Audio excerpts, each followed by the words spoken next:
time of the month again, the fun one, where we find out whether or not I will succeed or fail at the fantasy TBR game that I have created. Hello, my lovely friends. It's Margaret. It's October. It is time to do another round of my TBR game. We need to see how I did in the month of September, whether or not I have actually, done all 10 of the quests. 10 quests. You would think I would have rigged the rules for myself a little bit more. You would think that I would do that. I didn't. If you already know how the TBR game works, I will put a timestamp right here that will let you know where to skip to for when we get into stuff. But for the new people and the people who want a refresher, I have a TBR game. It is called Fablen. It is a magical Dungeons and Dragons related, inspired, role-playing game inspired TBR. I am playing as a half-dwarf scholar who wields a mace with a prodigious amount of magical ability, which means that I have to read a science fiction book every month. I have to complete 8 quests every month. I wield a mace, and I have to read a book of at least 250 pages. I wield a mace? That is not the correct. I have to read a backlist book. The mace means I have to read a backlist book. And then I have to read at least 250 pages every month. I have some announcements to get through, but then what we'll be doing in this video is I will be going back to the quest that I pulled for September, figuring out how they did. If I did not read that book, I did not complete the quest, and I have to see, roll a dice to see whether I succeeded or failed at that. If I did read the book, I completed the quest, I don't have to worry about it. And then I will sit down, we'll talk about what I'm reading for the next month. We have 4 announcements that I will get through quickly. First announcement is new quests in the Fablen quest log. Announcement number 2 is that the Curious Minds book club is going to be taking a hiatus. We are going to finish reading the books that we've been supposed to be reading, which is The Poppy War and The Rape of Nanking. We're going to be finishing those, and we're going to do the live show for that, but the September and October books that we picked are going to be moved to next year, and then we will pick up again in November and December. In theory, my other host, Sarah, is currently planning on moving in the beginning of November, so we will see how that's going to affect her schedule, but we are going to try and get the live show We Owe You out before that happens. Announcement number 3, the R² read-along is going to be back again for October. We will be continuing on with the 3rd Arusha book, Arusha and the Tree of Wishes. Me and my friend Michelle from Once Another Letter, we are reading through all of them. We have a live show that we owe you for book 2, and then we also are going to be reading book 3 in the month of October. There is an announcement video in the description box if you are interested in joining that read-along. The final announcement is, don't forget, we are doing October this month. Because I am the person that I am, I will be trying, as we are going through this TBR, I'm going to be trying my hardest to use the arcs that I have on NetGalley to fulfill all of the prompts that we are about to pull for this. I will be doing the hardest level. We're going to try and hit as many of these as we can. If I can black out this bingo board and also write the reviews, I'll be very impressed with myself. If I can black out the bingo board, we'll be good. If I can write any, a single review, we will also be good. Any of that, I will take it. This is the motivation that we needed. ARCtober is a readathon that I am helping co-host. It was dreamed up by Brianna over at 4 Paws and a Book. If you want more information about that, I will have the video linked up top and in the description box. Go ahead, check that out if you are interested. It is not too late. We have 3 levels of difficulty in regards to the bingo boards that we have. We have one that has 9 squares, we have one that has 12, and then we have this one that has 25. So however, there is a level for however many arcs that you have. The lighting situation is probably going to change drastically because we're filming as the sun is going down. I don't normally film at this time, but I have boards on my windows because there was a hurricane that came through, so only one of my windows is open. And so, we're using the lights that I own. Alright, when we last saw Magdalene Embercloak, she and her friends were fleeing from a dragon because one of her companions, noting that the dragon possessed a family heirloom that belonged to a relative who went on a quest and did not come back, kind of lost their mind, decided to wake up the dragon and interrogate it, and that didn't go well. So what happens when you roll a natural 1? So we find our heroes once again in the town of Farwater, a little bit singed, maybe missing some things, and also with this knowledge that this person's relative may have had a run-in with this dragon, that something has happened. Something is not right. This adventuring crew that Magdalene has joined is a very tight-knit crew. They've got over a decade of experience together, of working together. So they decide, in addition to the quests that they will be taking on for employment, they are also going to do what they can to find out answers about what happened to this companion's favorite aunt. Side note, it occurs to me that I should have, given these people names and things. We're gonna do that, but we're not gonna do that now. We'll do it for the next TBR game. Now, considering that many of their belongings are a little singed, they are not really well stocked, and they're kind of low on funds. Magdalene, in fact, has lost all of her winter gear, and so, of course, she does go and have to purchase more. Finally completed this stupid quest. Third time was the charm, apparently. Or fourth time. Was it the fourth time? It might have been the fourth time. Getting new supplies does require money, and so Magdalene and her companions do find themselves in need of money before they can go any further on this fact-finding mission. So they take up a couple of quests. Their first task that they found and picked up was to escort a fellow quester to the portal into Fablen. After they escorted this person to the portal, they did the smart thing and they picked up a return mission, which was to bring a message from the portal to a family member in Firewater. And so we come to our first consequence. Yay! The way consequences work is I'm gonna roll this d20. If I get a 6 or higher, I do not miserably fail this quest. I will have to redo it at some point because I do throw all of my quests back in if I don't, the ones that I don't complete. But if I get a 5 or lower, it's gonna be fun. We'll see what happens. I fail the quest. That's what happens. Kind of how we ended up getting chased by a dragon, because I rolled a nat 1. The question you're probably asking is, what is the consequence for failing this quest? I am also asking that question. I'm also wondering where my phone is. The consequence for Messenger for Hire is to roll with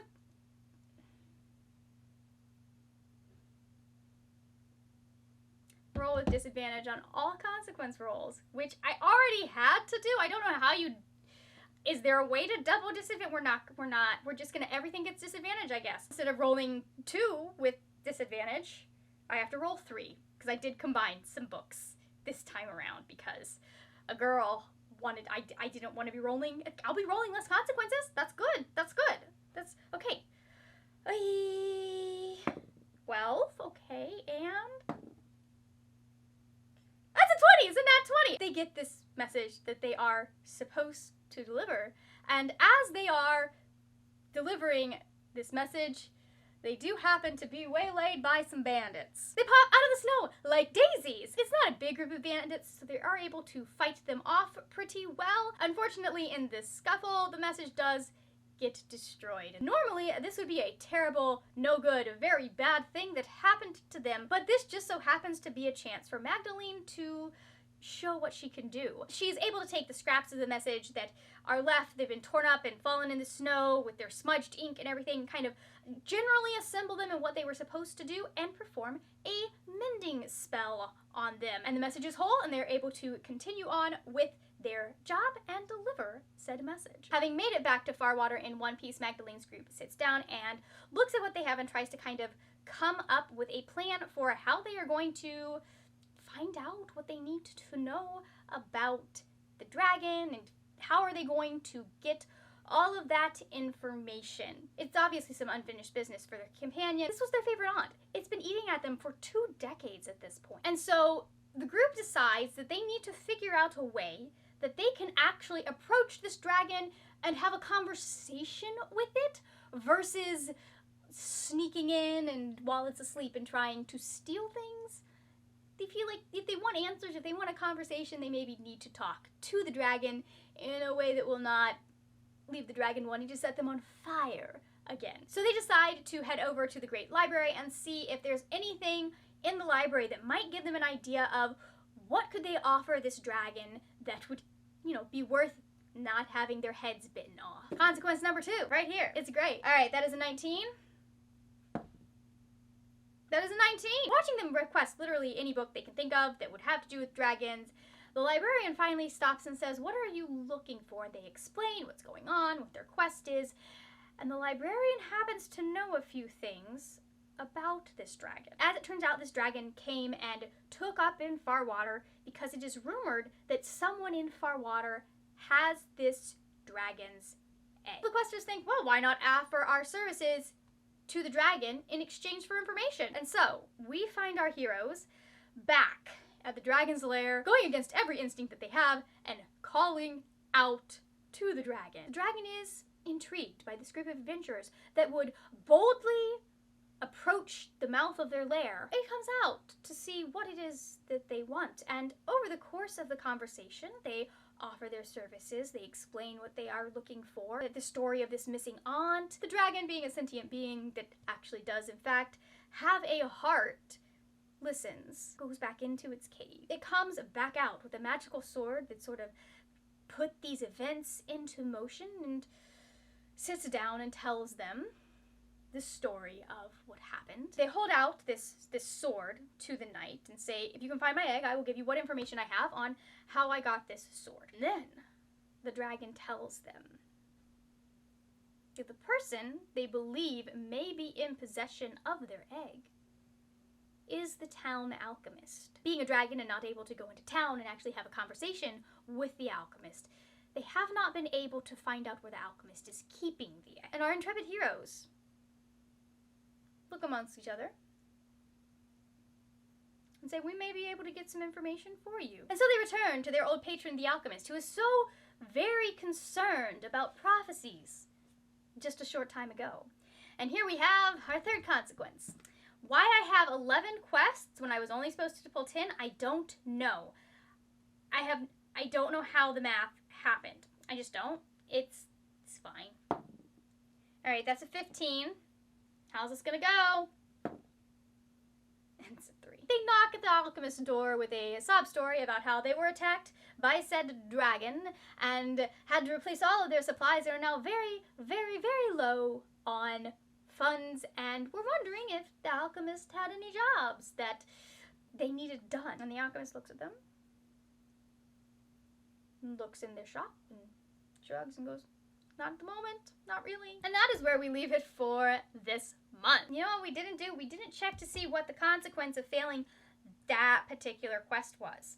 Oh boy. So the consequence is not as bad as it could have been, but still not great. I have to add 1 quest to my usual quest load, so that means that we will be pulling 9 quests. Let's pull some quests, shall we? Messenger for Hire. Read a book you got for review. That's just dandy. For this one, I am going to go with Pretty Dead Queens by Alexa Dunn. This is coming out on October 4th, so this coming Tuesday. This is a thriller mystery type book. It's about Cecilia. Her mom dies and she goes to live with her grandmother in California, and then while she's there, the homecoming queen turns up dead, and it turns out that this is part of a bunch of copycat killings that have happened. Cecilia ends up getting involved in digging up some of the town's secrets to kind of figure out what happened and why these killings. I guess she's gonna try and get to the bottom of the murder of all of these girls being spurred on by the murder of this one. So we're gonna start with this one because it's an October release and I really should read it in October at some point so I can talk about it since it was kindly given to me by Random House. I'm going to use this to fulfill the prompts of October release, highly anticipated ARC, and an ARC from your favorite publisher on the ARCtober bingo board, just because I do happen to like a lot of books from Random House. So if I got a copy of The Luminaries by Susan Denner, that's my official probably favorite publisher, but I don't think they've given me any. So we'll just go with this one because I do really like Alexa's books, and that's who's been publishing her books. All right, time to pull our next quest. Yippee. I guess it's that one. That one that just came out. Your questing party has to make a choice. Choose your next read through a poll on social media. I'm going to save this for the end, and then we will come up with 2 books. I'll tell you what 2 ARCs I am going to put on for the poll. But I want to see what other ARCs I need to choose. Should I have done this when I filmed the video? Yeah. Should I have done this when I still had makeup on for the last video? Also yes, but here we are. We're here to figure out which 2. We did a Twitter poll for January 15th and Terminal Dispatch, and I'm going to go figure out which one is winning as of right now, and that is the one that we are going to go with. Okay, so as of right now, I'm going to say January 15th by Rachel Swirsky is going to be the book. I have someone who wants to buddy read this with me, so we're going to go with this one. It is a near future novel based on January 15th, which is the day that everyone gets their basic income payment, and we're following the stories of 4 different people and kind of how that affects them on that day, and following them on that day, and like what goes on. And prompt number 3 is going to be seeking answers at the Great Library. Read a nonfiction book. You must read 2 books of your required genre next month if you fail this one. Since I didn't finish it, we're gonna pull out The Rape of Nanking one more time, because this does need to be finished. I'm so bad. Like, this is part of why I started the book club, because I am so bad about reading nonfiction. But this is about a massacre that happened, a genocide that happened in December of 1937, in which the Japanese army invaded the city of Nanking, and then over the period of, I think, 6 to 8 weeks, systematically, violently, terribly, like, just murdered about, I think, 300, and it's between 250 to 350,000. Like, they don't know the entire death toll, because obviously it's not great for the people committing the horrible violence to keep great track of who they are committing violence on. I will finish this book at some point. I did message Sarah and be like, listen, we need to set a date for the live show. Otherwise, I'm never finishing this book, because it will not be top of my mind. I have to have the pressure of a live show to really make me sit down and read books, apparently. We'll see. I may replace this with a nonfiction arc if I can find any nonfiction arcs that seem interesting to me. But we do have this, and I do need to finish it, so we'll put it on there. Prompt number 4 is this one. Taking on a new patron, read an author's debut. And then if I fail this quest, I have to choose a book that is 50 pages longer than the unfinished book to fulfill a quest. For this one, I'm going to go with Salt and Sugar by Rebecca Carvalho. This is releasing on November 1st, so I am going to try and get that one off of my plate as well. So this is about Laurie, and she and her family own a bookstore, a bakery named Salt, and then there's another Brazilian bakery across the street from them named Sugar, and they've been kind of at war for decades. However, a supermarket has moved into the area, and so she decides that she is going to team up with the grandson of the people who started the rival bakery to see if they can help save both of their bakeries. It sounds like there's going to be like a rivals to lovers kind of situation here, or like a forbidden romance going on, something like that. And then as far as October goes, it is going to cover favorite color on the cover, because it does have purple on the cover, debut author, because this is Rebecca's debut, own voices rep / marginalized community, and then heard about from another booktuber. Prompt number 5, I think I've written down 3, we're on 5. Top secret mission from the king. Read a book for a secret project. Nice. I'll be reading Electra by Jennifer Saint. It is a retelling of, I believe, the Trojan, like the, oh God, what is it, the Iliad? It follows Clytemnestra, who is Agamemnon's wife, primarily known because I believe she murdered her husband for murdering their daughter. And then we are also following, I believe, Cassandra. Yes, we are following Cassandra and Electra. I guess since we have a couple of physical books, we'll do that. Pulling out number 6, we are going to speak with the Gnome Council. Read a book under 300 pages. Okay, give me a second. So apparently I did not hit the record button when I was recording this. I was just talking to the camera and it wasn't recording. So the book that I chose for this prompt was The Grim and the Grave by Sammy Eastwood. This is like 288 pages.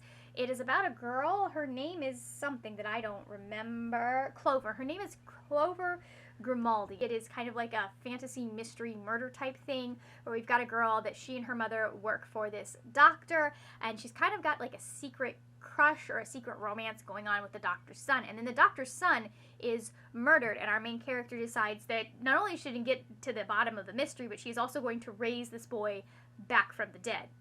So it sounds interesting. It sounds kind of spooky. This one is going to fit for October. It is going to fits the season. It's one of my oldest arcs. It's my shortest arc, an arc that I forgot I had. It's a cover request, and let's see, already released and under hype, no one is talking about it. So it's going to be doing some work here. All right, we had to charge our batteries. So I pulled the remaining quests, the last 3 quests that I needed to pull. So I pulled number 49, which is Escorting the Wealthy Artist, read a graphic novel. And that, oh, I haven't been reading you guys the consequences of these, but it's fine. This one, I cannot start any new quests until I finish this book. I'm going to be going with Crumbs by Danny Sterling. From what I understand, this is about a girl who is she's got magic, she's a witch at a bakery, and she meets a barista who is an aspiring musician, and it's kind of like about her at the bakery and him and their little romance and things that happen. And I felt like this is a good thing to be reading during spooky season. It is also going to cover a couple things on my ARCtober, which is to read a graphic novel, to read something that is indie published, because this was on the IndieBound bestseller list, so I'm assuming it was indie published as well. If not, let me know and I'll find something else that is indie to request. But it also is going to cover for LGBTQ plus representation, because the author does go by they, she pronouns, and so I am assuming that there will also be some LGBTQ plus content, that's the word, content in the book. And then we also pulled number 58, A Visit to the Blacksmith Shop, read a book with a weapon on the cover.